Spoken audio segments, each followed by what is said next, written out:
Because the thing is, like, when we come into that deeper connection to ourself, we come into all these shadow parts, we come into love, we come into everything we've talked about on this podcast. Right. We are just kinder people, right? Totally. If we can really move all of these really heavy emotions, all of this anger, if we can move it into healthy ways of release, we're just not assholes. Welcome to Breathwork. Today's guest is my dear friend Jamie, someone I discovered breathwork alongside and who's been walking her own brave path since.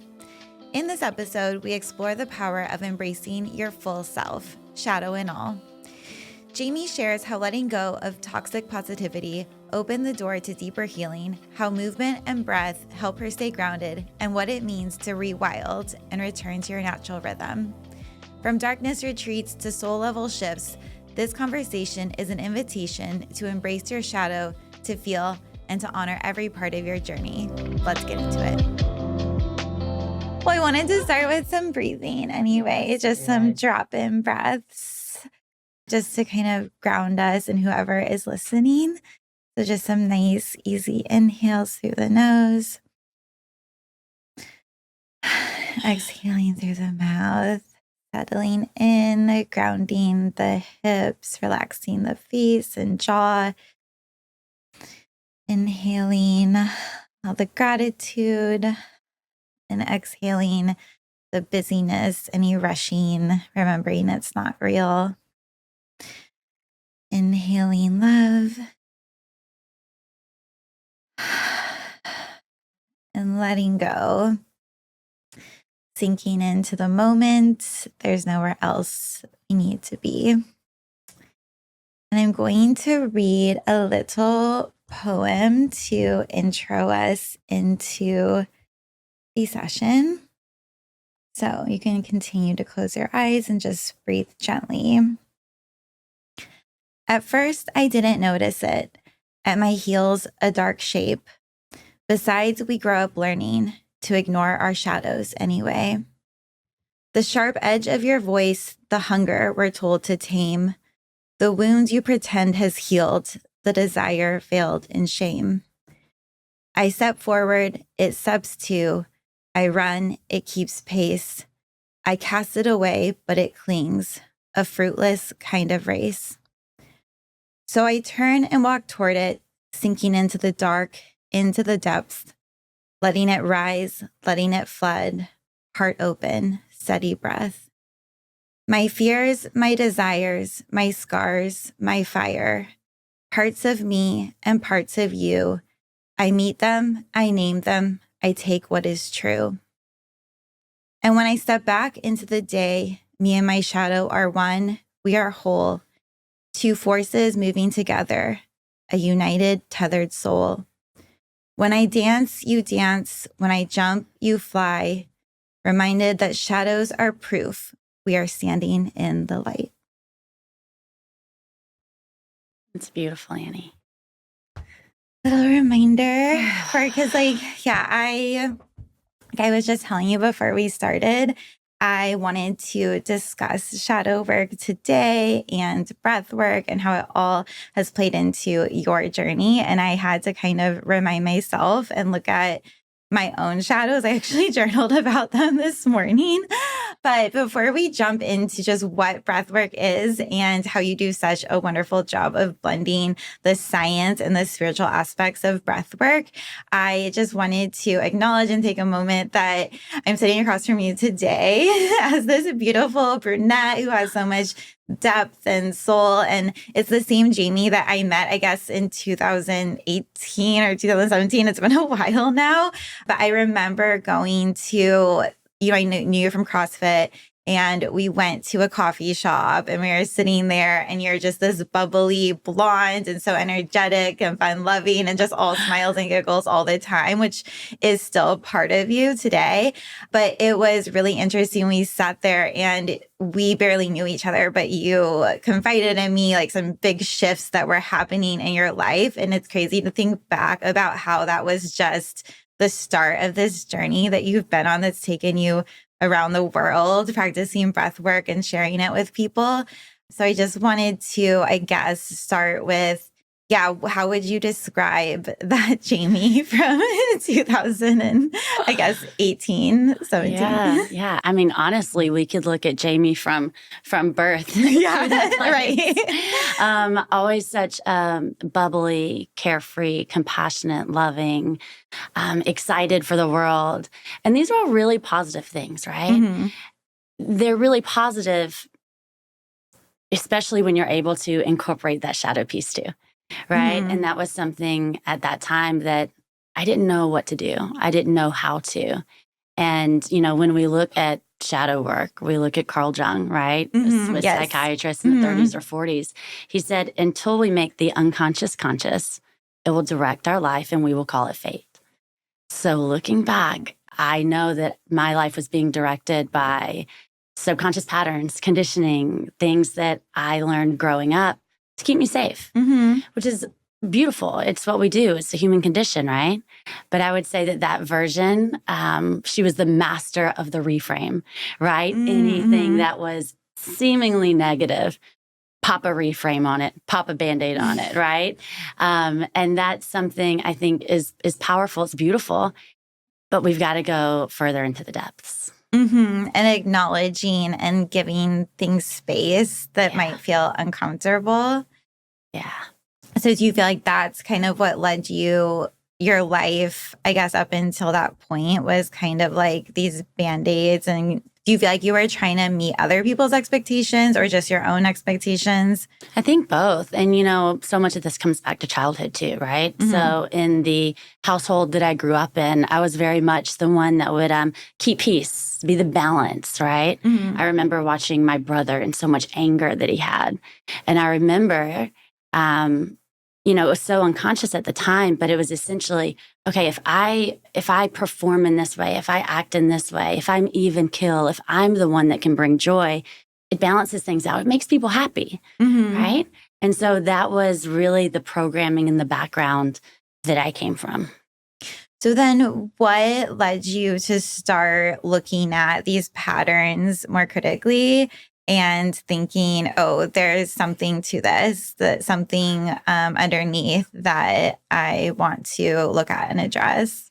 I didn't want to. I think a lot of us, when it comes to shadow work, like we don't want to go there. It's terrifying, right? Because shadow work, shadows defined, just as you beautifully said in this poem, right? It's all these parts of us, the anger, the guilt, or the greed, or just these parts of us that we don't want to look at. And I think after a while, for most people, we start to ask ourselves, why am I the way I am? And as you go through difficult patches of life, you feel big emotions. You feel anger, you feel sadness, you feel rage. And I remember getting to a place where I couldn't hold it in anymore.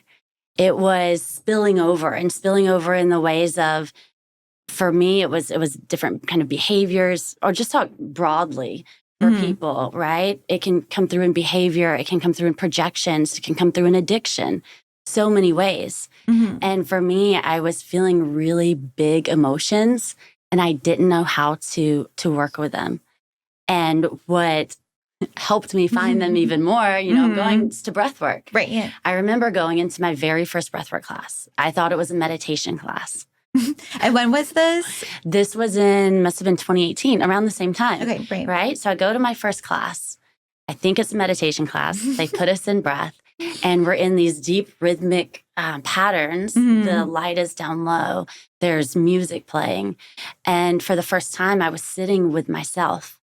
And I felt my body and my soul and my intuition speak to me in a way that I had never, ever felt before. And these big emotions were coming through. And there was a space for me to actually feel them. I was screaming. I was crying. And I didn't know why. I couldn't intellectualize it, but I knew that there was so much in my body that needed to release. It gives me chills thinking about it because we witnessed this even till today. You probably did in the past few days from people who are just now discovering breathwork and taking your breathwork facilitated experiences. And so, yeah, it's so powerful. And so for when we were talking the other day on Valentine's Day, going for our walk, I was telling you how when I went home to the Midwest recently, a lot of people there don't know yet about breathwork or what we're referring to, because we're in Venice, California, and you've been in Bali where breathwork is very common. But how would you describe this form of breathwork to someone? Yeah. So as you kind of alluded there are many forms of breathwork, right? We've got this down regulation, like what you brought us through, brought us through something balancing and down regulating. But there's also up regulating, and there's types of breath that really allow us to sink deeper into that subconscious mind. It's a phenomenal healing modality. And what you're going to find, imagine yourself, you're lying down, you got music, you're in darkness, you're really in your own experience. And we're in these deep rhythmic patterns. We're breathing in through our mouth, actually. What we find is that it actually creates a change in our physiology that creates a change in our psychology. So as we're walking around mostly day-to-day life, we're in our prefrontal cortex, right? We're in this rational thinking mind. I should do this. I've got to do this. This is why this, intellectualizing everything. But in this style of breath, it really allows for that part of our brain to dim a little bit, to quiet, to go a little quiet. Right. And so other parts of our brain, more primal parts, limbic system, these places where we've got stored memory, we've got lots of emotion, it allows us a peek into that system. And when we're able to be with that system, we can go deeper into those subconscious wounds, patterns, ideas. And it's not just for this deep healing work. It's also for deep creativity, for deep joy, for gratitude. Exactly. So it's really the light and the dark that you can find in breath. Yes, I was actually thinking about it when I was working out this morning. I was on the bike dying, and I was trying to think about how to describe something that's been coming to mind with the breathwork. So I took your breathwork class last week. It was so beautiful. It was exactly what I needed just to release. And then all these things came up that I didn't even know, that it wasn't on my radar, right? To even think about going into the session. And then you come out in this kind of blissed out high at the end. And then I'm walking down Main Street, which is wonderful, no music because you really don't need it. I always go to breathwork listening to music and then come back like not, you're just in your own little world. But then, the feeling fades like everything else.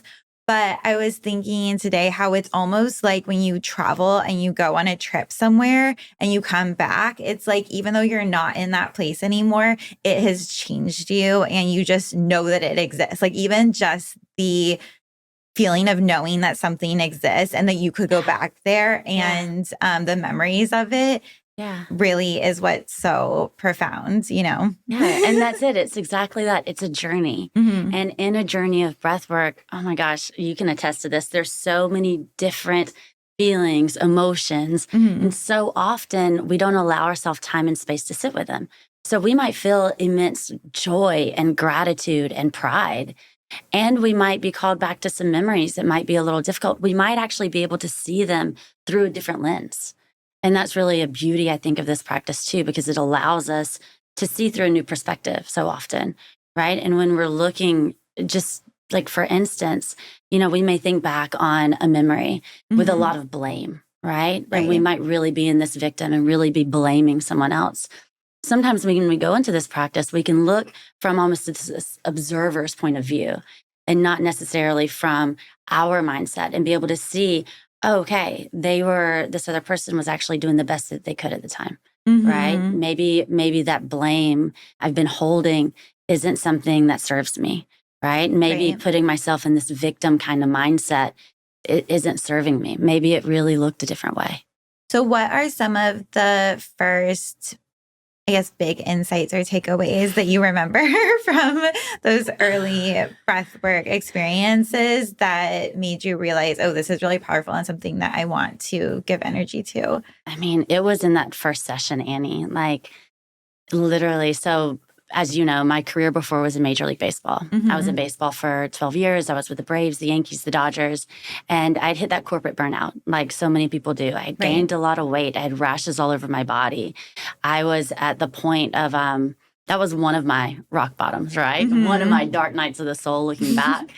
And I remember just knowing that there were lots of shifts coming. I just had that feeling, that knowing.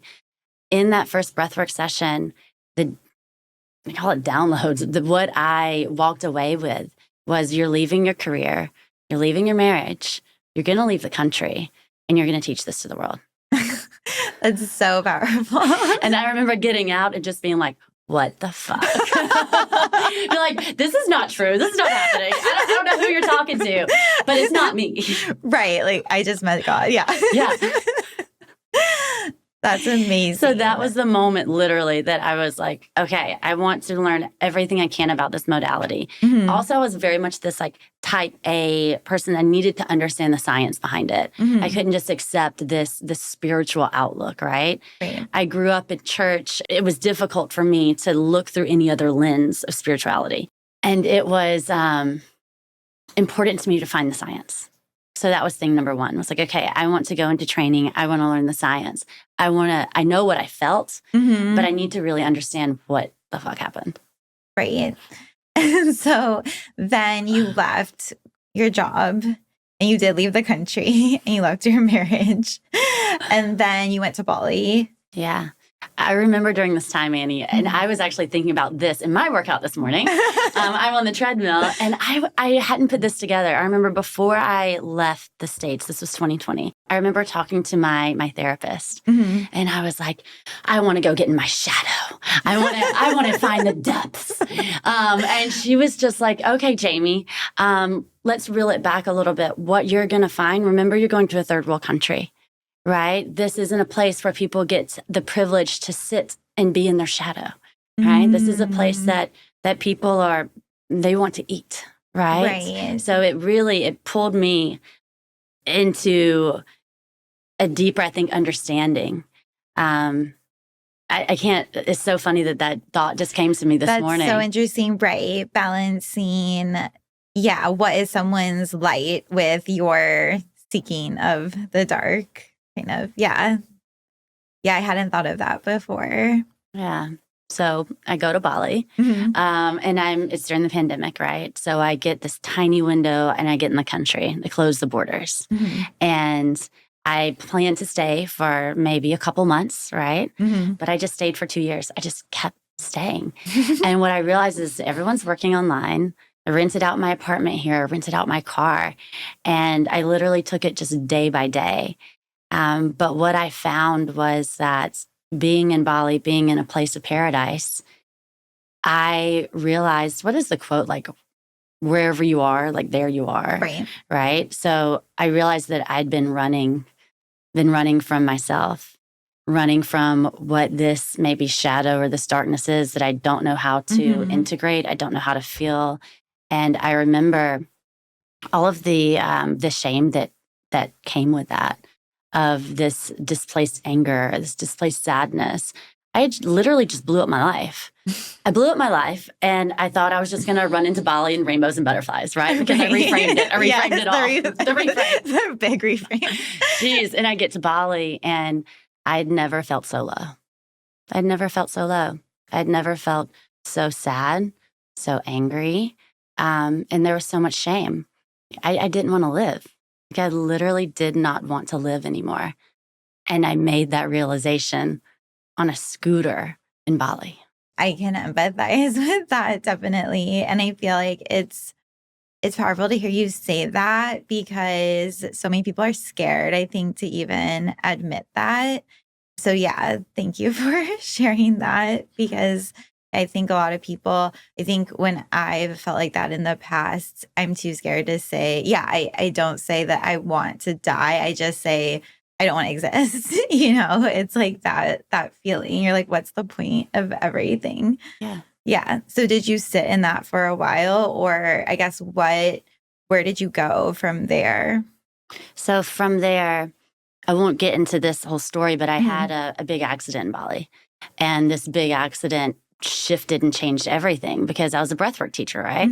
After this accident, I couldn't teach breath because I would have a panic attack. I couldn't breathe because I would have a panic attack because this accident really affected my lungs and my entire emotional body.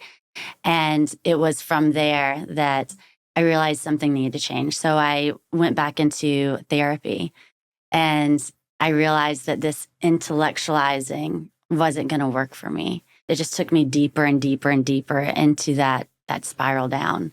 And that's when I started to work in somatic therapy. And that is really what literally changed everything. Yeah. It was this incredible woman in Bali. Her name is Chelsea. She's gone on to be an incredible mentor of mine. And what she really took me through, and this has changed my work, and this is the way that I work now, is I work so deeply with the shadow with my clients. But giving these big emotions, it's just energy and motion, right? It didn't have anywhere to go. She helped me give it a place to go. She took me into deep rage work, sacred rage, they would call it, anger work, deep sadness, really confronting that part of myself that wanted to die, that part of myself that I wanted to kill, literally. And it was through the experience with her that I really got to feel shadow. Oh God, I remember just those sessions, the screaming, the darkness. The energy has to have a place to go. And could you describe somatic therapy for people who aren't familiar? Yeah. So if we think about, the Western world, right? And we look at a lot of the therapies that we've used for a long time, a lot has been a top-down approach. And when we talk about that, it's a lot of talk therapy. It's intellectualizing. What we've been learning in the last, people have known eons before, but what's become more popular in, say, the last 5 or 10 years is this idea that our body can be a vessel for healing, that our body holds sensations. Emotions can be in our body. There's some beautiful books out there, When the Body Keeps the Score by Bessel van der Kolk, When the Body Says No by Gabor Mate. Those are really great places to start. But it's the idea of how our body is holding so much. And we don't necessarily have to intellectualize everything. Even when you look at a practice like breathwork, it's a somatic practice because we're using our body, we're using the sensations in our body really to inform us. Yeah, I think that's a good point about this type of breath work, the 3-part breath, is that it is so physical and it is work, physical work. And you can feel it in your body versus just like how you thought you were going into a meditation class. And it's a lot different than that. Exactly. And what I love to bring into my breath experiences is lots of sound. Lots of sound. It's such a powerful tool for release, right? And if you're listening to me now and you're like, sound, what do you mean? Right. Yeah. I mean, we're humming, we're making deep noises, we're screaming, we're really allowing a place for that emotion to move. And I also bring in a lot of movement. It might be conscious movement, unconscious, voluntary, involuntary, but also with our body, like to go into shaking, right? To allow our body to literally discharge and to complete those stress loops. It's so powerful. I mean, even think about an animal in the wild, right? I always show this video in my trainings. It's like this video of this impala and a cheetah. You can find this on YouTube, guys. This cheetah gets him around his neck, and this impala goes down and he starts to play dead. The cheetah somehow gets distracted, he runs off, and then the first thing you see with impala is his belly just starts to breathe these big breaths. And then you see that he starts to go into this convulsion. They shake. He's shaking so quickly.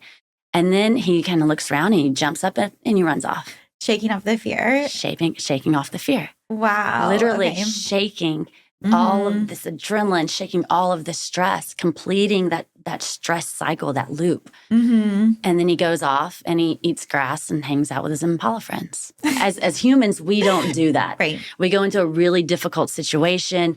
If you're anything like me, you've been conditioned to, be poised, to be controlled, to really suppress down emotion, especially emotion like anger. Right. And when you do that, you're not able to really discharge that stress.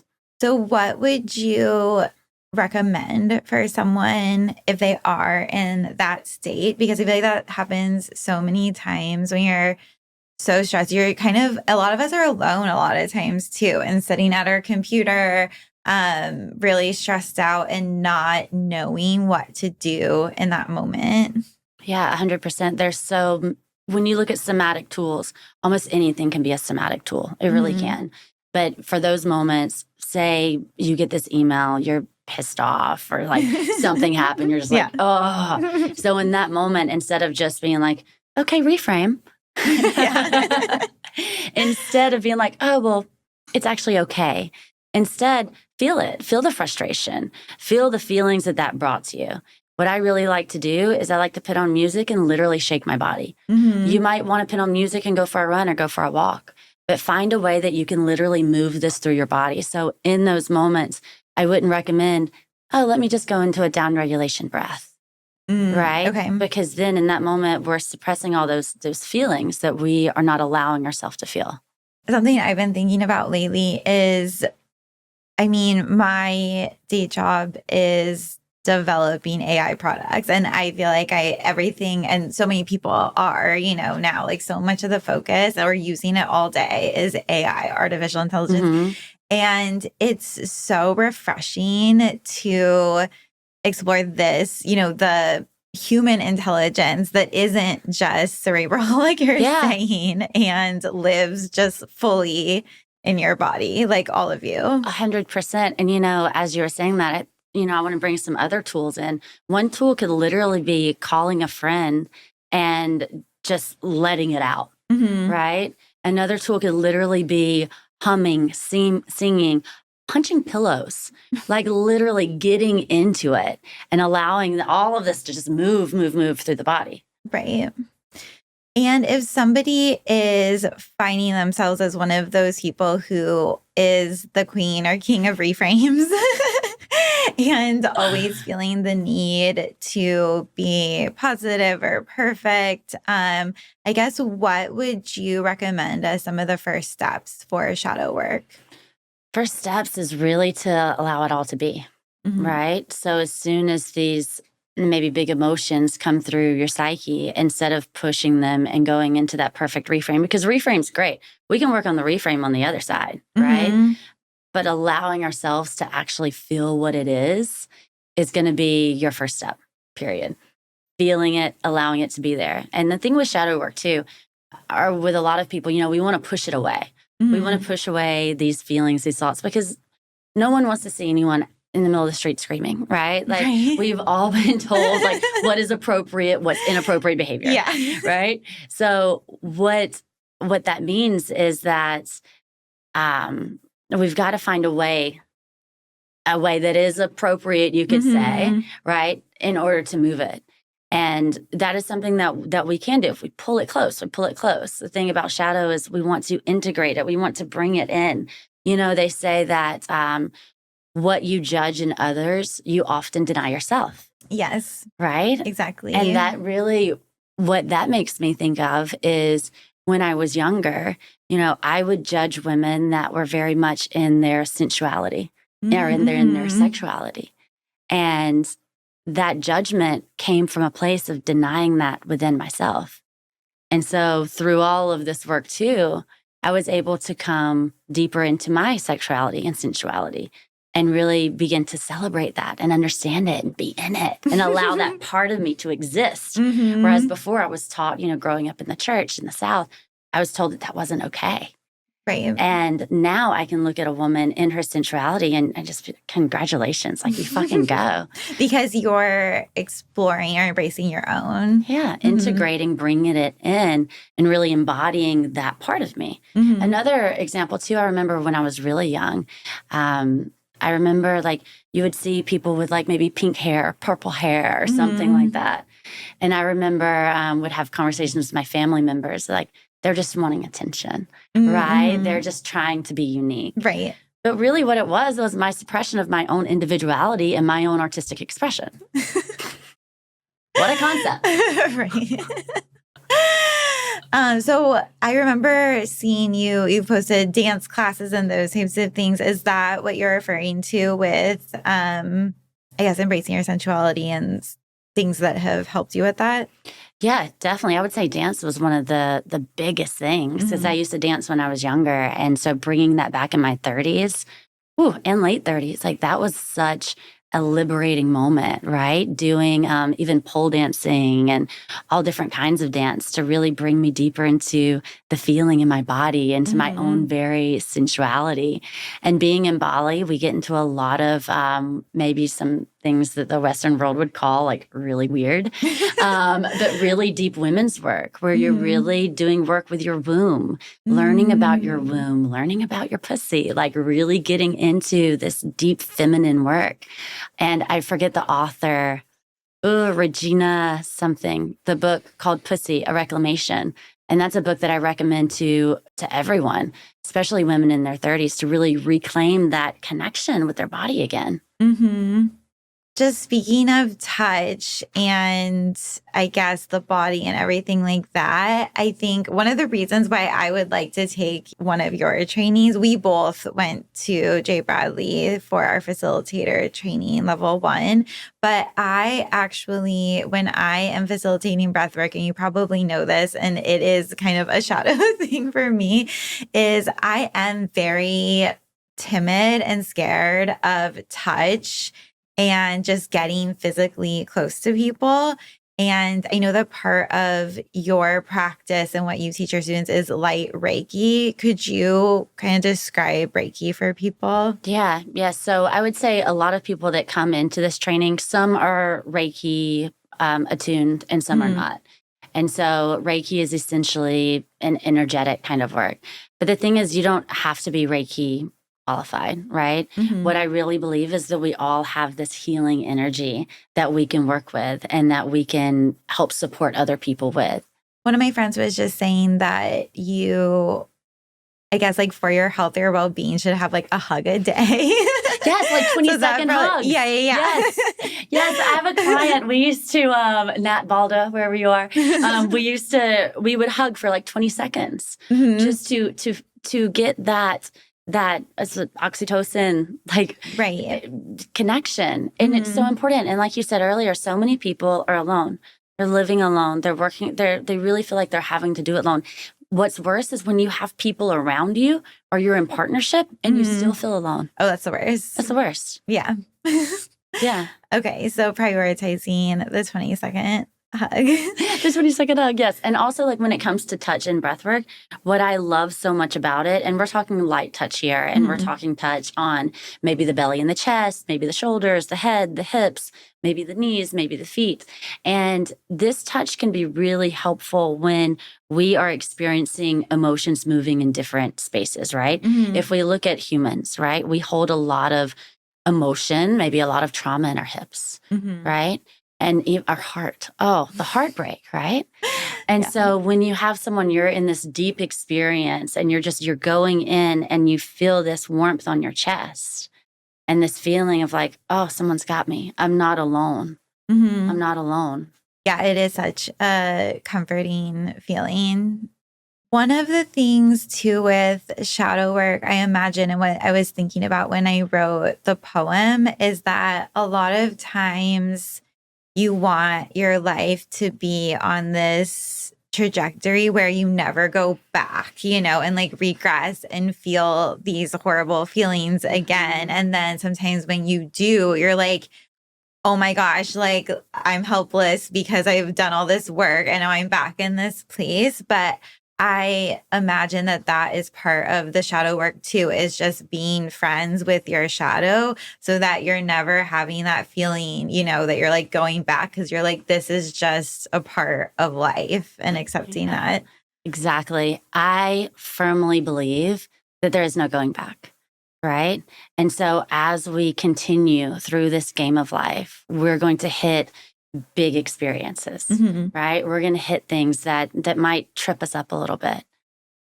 Leaning on your tools could be your breath, your movement, your journaling, your friends, right? Leaning on your tools and really bringing all parts of yourself together. Okay, I'm feeling better. Let's go. Let's continue to go. Oh, shit. This thing just happened, right?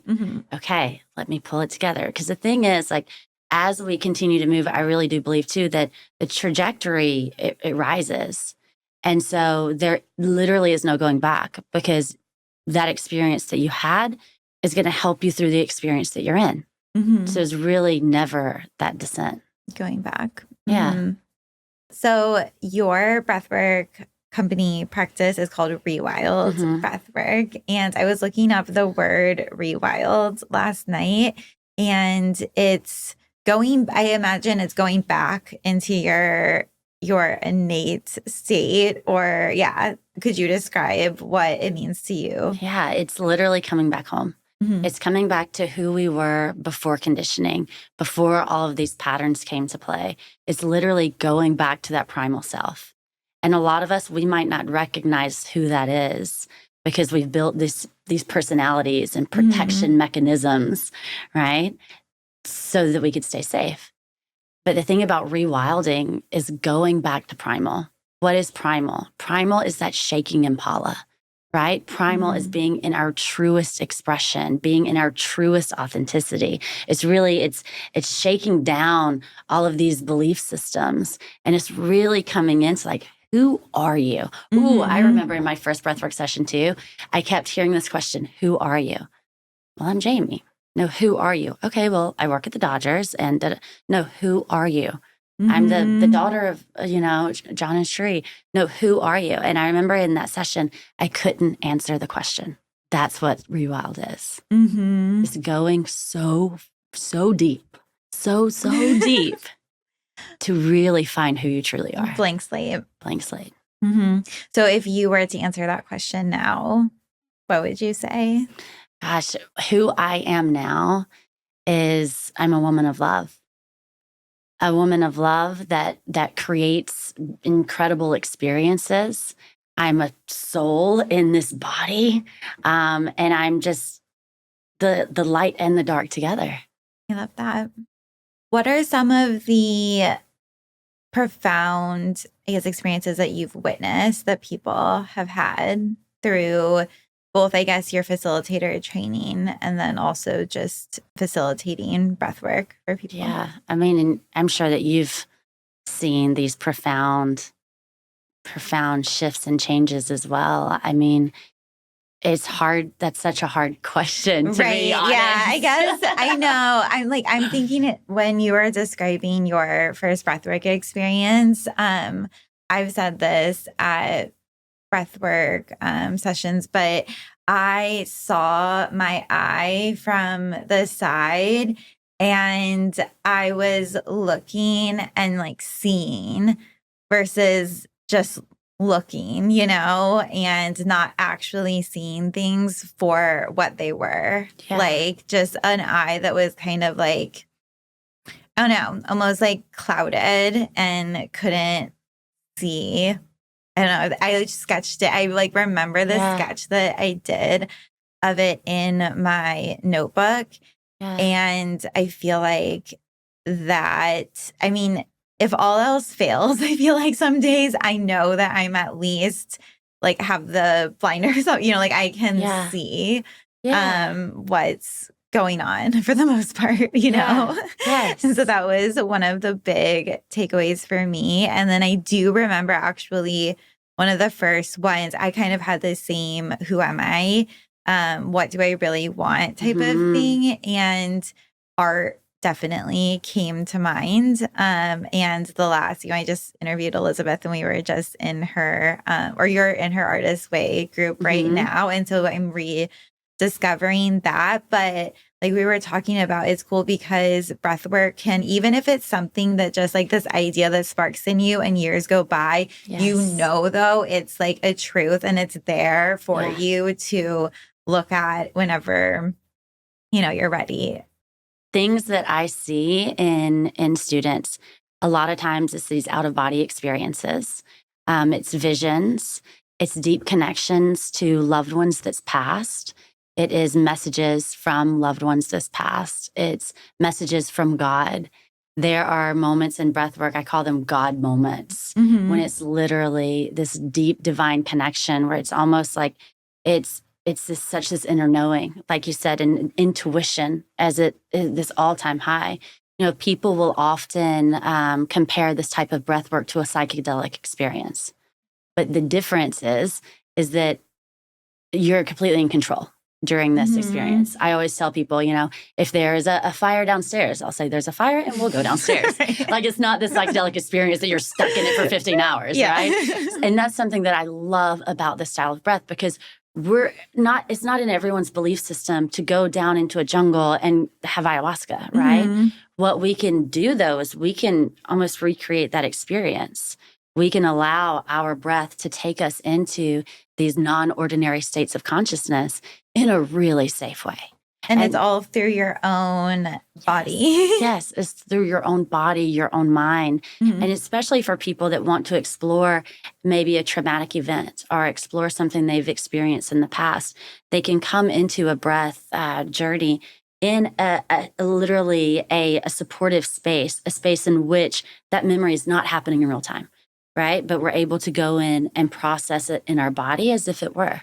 So something that was interesting to me, and you've mentioned in some of the experiences I've been in of yours, your ancestors. And honestly, it never really it's been in the back of my head ever since. I think some of the times, even if it was on Zoom breathwork when you were in Bali and you mentioning the ancestors, and them behind you and supporting you, it's been on my radar, but I never I was imagining in my head for some reason, black and white images of old people that I just didn't connect with at all. And I was like, this is not feeling supportive, you know what I mean? And then randomly on this past Wednesday when I went to your breathwork session, I loved that you went through the visualization exercise that I first experienced in breathwork with you, of imagining,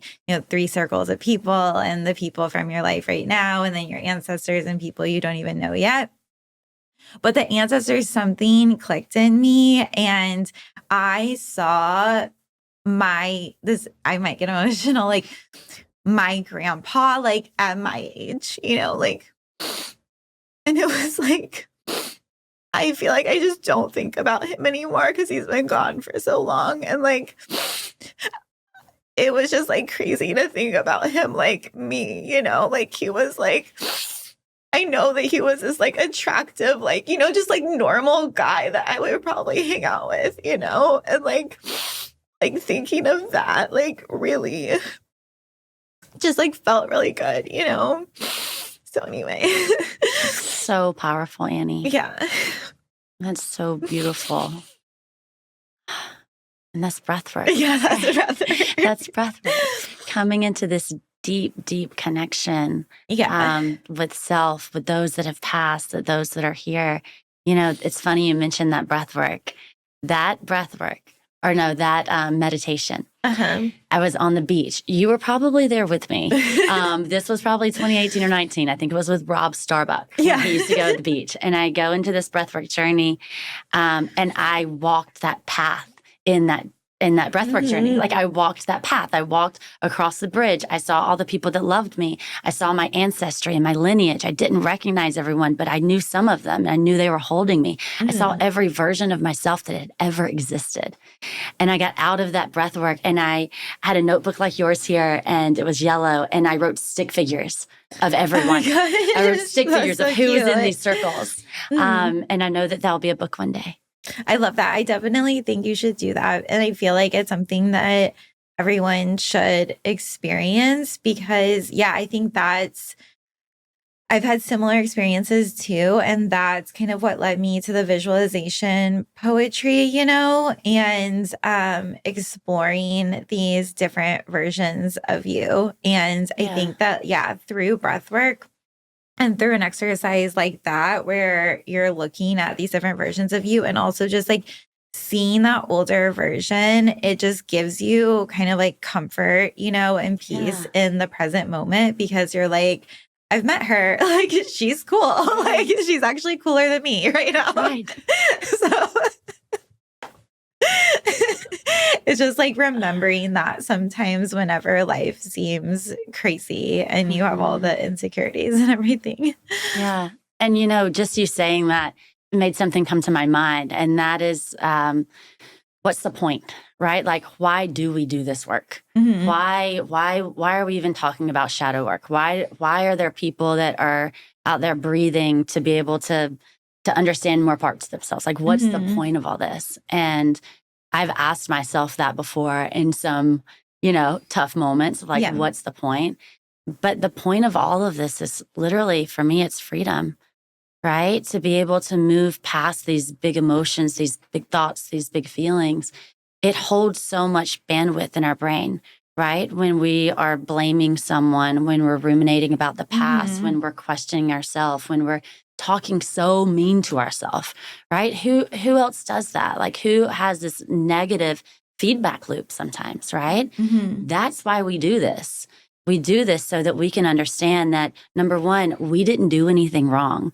It's Mhm. not our fault. What we've experienced is not our fault, but the healing, it's our responsibility, That's huge. right? And that Right. allows for us to have a bigger life, a life that Mhm. we truly want, a life. I mean, we're here once. Exactly. We're literally here once, and time is short. So do we want to go around blaming people, getting pissed off, having road rage, Yeah. right? Do we want to be in those feelings, or do we want to be in the feeling of creation? Do we want to create something the world's never seen? Do we want to be in compassion and love? And do we want to give back to the world, make the world a better place? That's why I do this. Yes, I was not to make this like not as profound, but like I was getting spray tans last night. I love you. I love you. This is it. The spray tan girl was like standing there in my underwear, and she's like, "What are you doing? Like getting this sore?" And I was like, "Oh, like I haven't reached the point where I'm like looking at older Annie who's not spray tan. I mean, maybe she has spray tan. Maybe she just lives somewhere that she's tan all the time. Yeah, maybe she's tan all the time, and so that's why I'm doing it."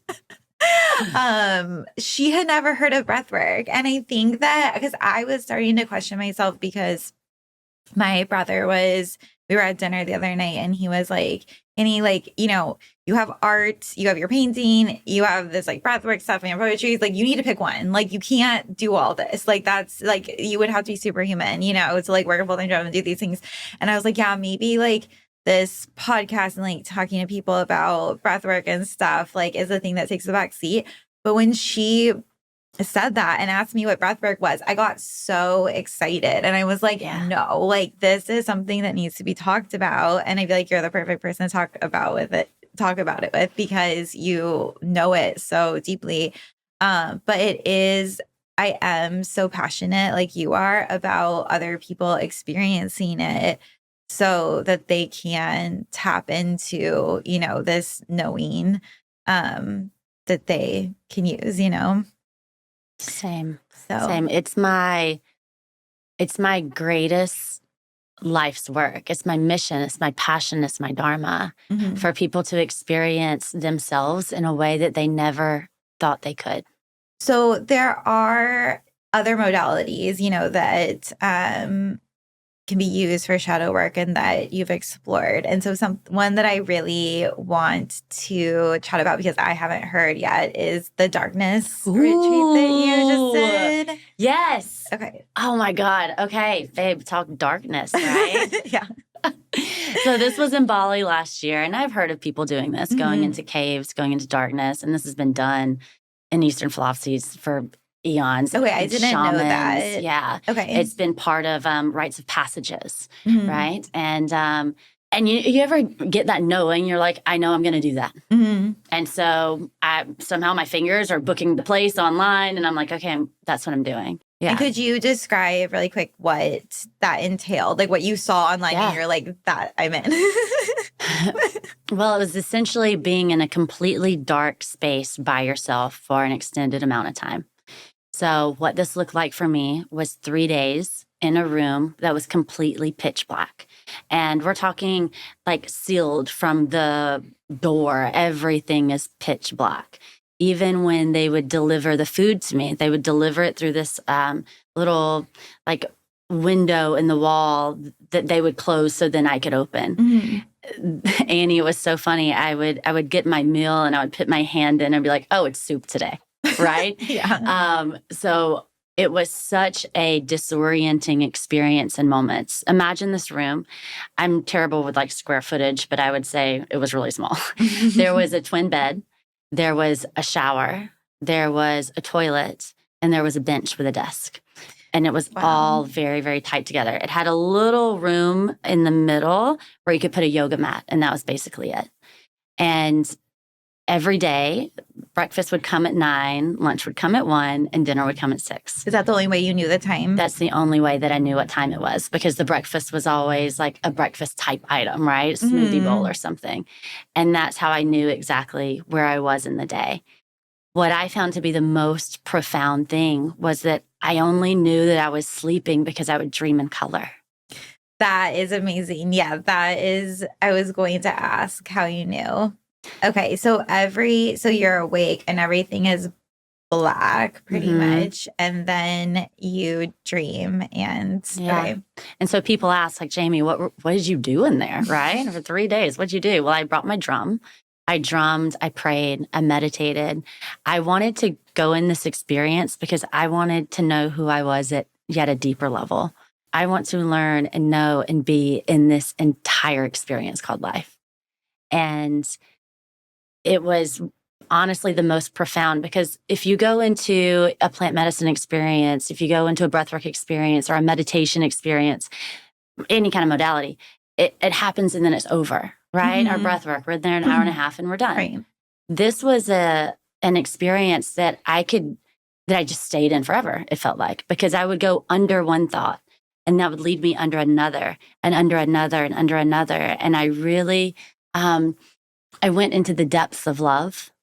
I went into the depths of privilege, and I was able to just go deeper and deeper and deeper within myself. It was one of the most profound experiences. But before it was so profound, let's talk about when I walked in. So when I walked in, it was almost dusk. And so in Bali, that's when like the mosquitoes are coming, right? So the guy brings me in and I was like, are the mosquitoes going to get in? He's like, oh, they might. And so he basically like shut the door really quickly. And then I just looked around and was like, oh, I guess I'm in it now. And there was a moment of panic that kicked in when I couldn't figure out the air conditioning, right? Because it's dark and you couldn't figure it out. And I couldn't figure anything out. So I'm trying to like get the aircon right. So that was a moment of panic that I had to use my breath and my tools to bring me back down. And then I remember I was, I guess, trying to brush my teeth or something.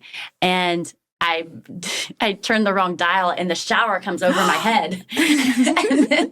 and that was a moment of panic of like, I don't know how, like, I don't know. So there were definitely moments that challenged me, moments that panicked me, moments that I was scared. And at any moment you can walk out the door. The door is unlocked. You can leave. Oh, the door is unlocked. The door is unlocked. I guess I never thought about that. Yeah, you can leave whenever you want. Right. And so in those moments, though, instead of just running, because I think a lot of times in my life I would just run, that really allowed me to make friends with that part of me that wants to run, right? That shadow part that just that needs to run away. So pulled her a little bit closer and really sat in it. It really gave me time to be, when we look at shadow work, we often look at inner child work hand in hand. It gave me time to be with that inner child that has been scared and has run away before. That inner child that was 35 that was scared and that ran away, right? Right. Was allowing me to really bring all these parts of me so much closer. I would say it's definitely not a beginner's modality. You want to go in with tools, tool up.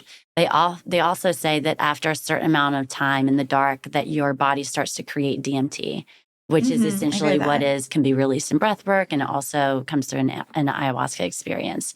So it's also this deep healing.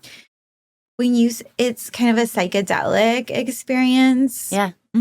So you're seeing, although it's pitch black, there's visions and there's colors and there's shapes. At one point, I swear I had night vision, right? It was incredible. And it was so incredible that 3 days felt doable. And now I want to book one for 5 days. So is it kind of like, I mean, it's nothing like it, but, going into an ice bath and you are pushing yourself because you can get out at any time, but you're like, I know that me doing this is like helping me and I'm sitting with it. And then, you want to go back and do more. Yeah, exactly. So what were your tools, I guess? So it was breath, just a lot of experience with meditation. Yep. And then also just prayer. Like honestly, being able to be in such deep prayer through the entire experience. So breath, meditation, prayer, singing. I was able to do a little bit of movement, a little bit of shaking. But honestly, I didn't really move that much. I did a lot of drumming, a lot of singing. And so where did your thoughts lead you in terms of, if there's any takeaways that you want to share? Gosh, there's so many takeaways. And I probably can't say it with such like profoundness now, but there was so much in there around love. There were two major themes. One was about love and this idea of what is lovable, right? So many times, so many of us, we grow up just, am I even lovable, right? Am I worthy of love? And then that brought me deeper and deeper and deeper into the shadow, deeper into my little Jamie who is craving for love and how I could give her that love. Right. And how I just came out. I know I'm lovable. I know I'm love. Right. You know you are loved because you love you. Exactly. And then on the other side was this deep pain of the world that I just spiraled into, of so much poverty, of war, of destruction, of so many horrible things happening in the world. So many things. I mean, literally, even look down your street or in your city, like there is pain literally everywhere. And I really went into this idea of privilege. You know, I grew up in America, right? I grew up in a small town with a loving family. And as I got older, I remember feeling guilt for having anger or these big emotions. And the guilt was in, but I grew up with loving family. All right. I grew up in a safe space with food on my table. I shouldn't feel this way. And so I went through just the layers and layers of what privilege is, and it came out with these really profound ideas around service and how to bring service into my business even more. So with Rewild Breathwork, we give to these kiddos with disabilities in Bali. We help them have their teacher because a lot of kids don't go to school in Bali, right? We do work with Paida House in Ireland, and that's all around suicide. We do work in Peru with women that have been sex trafficked. And there's so much good we can do in the world. And I think that was a major piece that came out of it too. That's what I wanted to talk a little bit more about is Rewild Breathwork and what you see or what you're doing now and what you see the future being, because I did not know about that work that you're doing with the kids. Yeah. That's amazing because I agree. It's the big world suffering things are the things that like I mentally kind of push down because it's too much. It's overwhelming. But at the same time, the only thing that you can do is just whatever small or big actions that you can take and feel it's within your control. But with the Rewild Breathwork, otherwise, so you are focused on teaching other people how to become breathwork facilitators so that they can spread the goodness of breathwork. Exactly. Right. Our vision at Rewild Breathwork is to create a world that we don't have to heal from. And what that means is teaching students all around the world to carry this modality to their communities. It changes lives. I'm proof of it. You're proof of it, right? We've trained over 170 facilitators in over 16 countries. Wow. And we're just growing and expanding. So when you work with Rewild, whether it is learning to be a facilitator or if it's just coming to one of our sessions, you also know that your money is going to charity in a way as well. And these are service initiatives that we care so deeply about and that have really touched my heart and my soul. And so a big piece of, like, if you look at our layers here, it's the science, it's the sacredness, and it's the service behind it all. Yeah. So where we are now, we do breathwork teacher trainings. It's called a level 1 trauma-informed somatic breathwork practitioner training. We have those located in Los Angeles in person, Bali in person, and Ireland in person. We also do virtual trainings throughout the year. And it's really all about coming home to ourselves. And learning this practice in a trauma-informed way, learning this practice through the lens of somatics and through the body, and really working in a safe way. Because as you know, with breathwork, that's the most important thing, is creating these really safe environments. Exactly. And I can attest that I was telling you, there's definitely a difference between the classes that I've gone to that are not rewild versus rewild. Not saying like nothing, there's no such thing as like good or bad, but I think safe is probably a really good way to describe it. Very intentional, very safe, very like catered to the moment and the people. Yeah, I want more people to experience it. Me too. It's incredible. And I can't really say enough about all of the humans that have come through our training. Like they're hosting retreats and workshops and sessions, and literally you can find them all over the world. We just had our first student come in through Botswana and Latvia. Okay.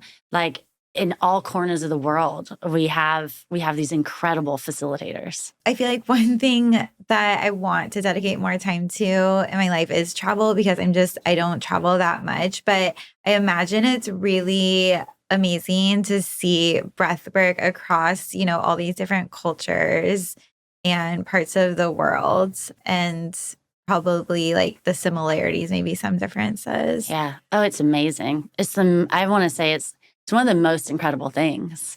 You know how there's like World Meditation Day, right? I didn't know that. Well, there is. We should make like a World Breathwork Day. Yes. Right? Could you imagine everyone in the frequency of breath, in their heart, in that deep space, like all together, just how it could lift the entire world? I had the pleasure of spending time with Wim Hof late last year. Oh, yeah, that's right. Yeah. At Summit. Yes. And his passion and his knowing and his conviction around breath, oh my gosh, it inspired even me so much. He was going to leave this event and go to the Middle East and do breath work with some of the leaders there. Wow. Okay. And he was just like, he said this in such a no-nonsense way. He's like, well, of course things will get better if we do breath work. Like, of course, because the thing is, like, when we come into that deeper connection to ourselves, we come into all these shadow parts, we come into love, we come into everything we've talked about on this podcast. Right. We are just kinder people, right? Totally. If we can really move all of these really heavy emotions, all of this anger, if we can move it into healthy ways of release, we're just not assholes. Totally. It's so easy, right? That's funny that you say that, because I, like others, have been thinking, okay, everyone just needs to do mushrooms and the world will be a better place. But I didn't even think. I always compare, I say breathwork's a mini mushroom trip, like we were talking about. And yeah, so I guess breathwork would be an even like safer, more realistic option. Yeah, exactly. So if someone is interested now in participating in or learning more about breathwork, where should they go? What should they do? I know you mentioned that it's available in certain cities, but I guess whether someone's in LA or elsewhere. Yeah. So we do online classes, and these online classes are really open to everyone, because this is just a way for you to experience what this is like. And again, you're the captain of this experience when you're in. So we have online sessions. We have sessions in Los Angeles. Again, we do trainings in LA, Bali, Ireland. We do trainings virtually. You can find us on Instagram. So my handle is at Jamie Janko, or you can look at Rewild Breathwork. We're also on TikTok at Rewild Breathwork, and our website's rewildbreathwork.com. And what I would say too is look up breathwork. Like, see if there might be someone in your city, you might not even know it. If you have access to go to a breathwork class, check the facilitator and make sure it's someone that you feel a connection with. Just go and explore. Like, what's the worst that can happen, right? You might shed some tears. You might find deeper insight. Really, I would suggest to get into the practice, explore the practice. And if you're someone that needs deeper support, seek out therapies in your locations too. There's beautiful somatic therapists that are out there too. Beautiful. Everyone should definitely check it out. And I selfishly want you to have a brick and mortar location someday in LA. Where just classes 24/7. I would love to have a space that could be in the future as well. Like a space where instead of me going to all these places doing the trainings, more people come to what this location could be. So maybe in the future, there is some kind of a retreat center or something like that. Yeah, that could be amazing. And then you also have the level 2 training coming up. Yes, we got a level 2 training coming up this year in Bali. There's also a retreat in Peru that I'll be teaming up with Sacred Woman Collective that's going to be absolutely incredible. So if you want to experience this work at depth, not ready to go into facilitator training, but you want to experience it, come down to Peru with us in October. Near Machu Picchu. Machu Picchu. Oh, that's gonna be so. Yes, it's on my radar, on my wish list. Well, thank you, Jamie, for the amazing conversation and chat. Yeah, thank you, Annie. Mwah. Thanks for listening. If something from Jamie's story resonated with you, let it linger and see where it takes you. You'll find ways to connect with her in the show notes. And if you're curious about more ways to reconnect with yourself, come say hi on Instagram at HeyBreathword. Until next time, may you keep living like breath is poetry and life a poem unfolding, even in the shadow.